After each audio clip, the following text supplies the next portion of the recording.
அமைச்சர் அஷ்ரப் ஹெலிகாப்டர் விபத்தில் சிக்கி மரணமானார் என்ற செய்தி கிழக்கு மாகாணத்தை எட்டிய போது மக்கள் வாய்விட்டு கதறினார்கள்.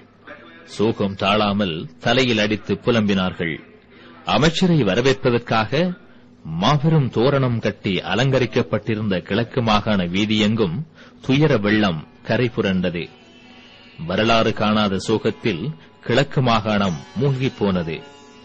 தமது சொந்த சகோதரனை இழந்த துயரத்தில் கிழக்கு மாகாண மக்கள் செயலிழந்து நிற்கின்றார்கள். மர்ஹூம் எம்எச்எம் அஷ்ரப் அவர்கள் 1948 ஆண்டு அக்டோபர் மாதம் 23ஆம் தேதி கிழக்கு மாகாணத்தின் சம்மாந்துறையில் பிறந்தார்.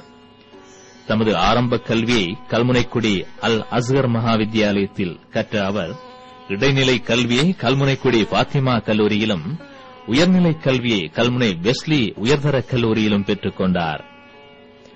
1970ஆம் ஆண்டு சட்டக் கல்லூரியில் சேர்ந்தார். 1974ஆம் ஆண்டில் சட்ட திணைக்களத்தில் அரச சட்டத்தரணியாக தமது தொழிலை ஆரம்பித்தார். பின்னர் சிறிது காலத்தில் அந்த தொழிலிருந்து விலகி சுயமாகவே சட்டத்தரணியாக தொழில்படத் தொடங்கினார். சட்ட முதுமானி பட்டத்தையும் அவர் பெற்றுக் கொண்டார். சட்டக் கல்லூரியில் கல்வி கற்கும் காலத்திலேயே அஷ்ரப் இலங்கை அரசியலில் தீவிர ஆர்வம் கொண்டார். அவர் தமிழர் விடுதலை கூட்டணியுடன் நெருக்கமான உறவுகளைக் கொண்டிருந்தார். தந்தை செல்வநாயகத்தை தமது அரசியல் குருவாக அஷ்ரப் வரித்துக் கொண்டார். தமிழர் விடுதலை கூட்டணியின் நடவடிக்கைகளில் தீவிர பங்கு கொண்ட எம்எச்எம் அஷ்ரப் முஸ்லிம் சமூகத்தை பற்றி சிந்திக்கத் தொடங்கினார். முஸ்லிம்களின் அரசியல் உரிமை என்பது இரண்டாம் தரமானதல்ல.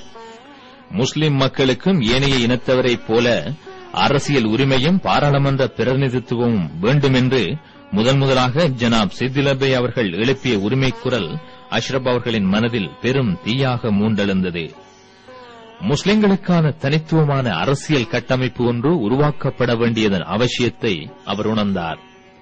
அதற்கான காலம் கனியும் வரை அந்த துறையில் தம்மை தாமே அவர் புடமிட்டுக் கொண்டார்.